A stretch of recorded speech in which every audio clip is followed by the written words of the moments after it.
Brad Williams, XL Prime, show the remaining number of work days for the month with weekends and holidays included or excluded. Your choice.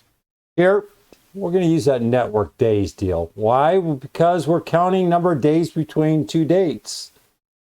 How do we cut this thing off so we can count the remaining days in the month? We're going to use the end of month function. The nifty end of month. End of month just returns the last day of the month. We're going to have a start date. We're going to have a B5, which is this start date. We're going to use the network days. We have this argument. We have a start date as shown. The end date, it's just the end of the month. We want holidays, that's optional. And that's it. Hit F9, you can see this date changes and there's 6 work days remaining, taking into account holidays.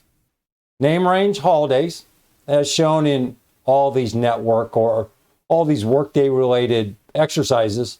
This holidays name range will be included. It'll have a different suffix, but 1026, and then the other ones will have a different number. But overall, that's pretty much it. Over here, we can mess around customization here, and you can use this network INTL to change this up if your work days are different.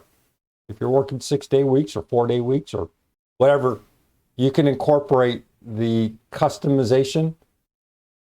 Read it if you need it. Here, this is redundant, other than we're not including the holidays here. I didn't add this second. If you need, I'll do it real quick. You just grab this, copy, escape, Control V, remove the space. We have the same F9. You can see here 1121. This is without holidays. This is with holidays. And if we get something at the end of December, we're probably going to see a big variation. Getting F9 a couple times. Let's just see. And okay, if you're curious as to what this is just ran between the first of the year of 2029 and the end of the year. It's just a random number. We're trying to just build in.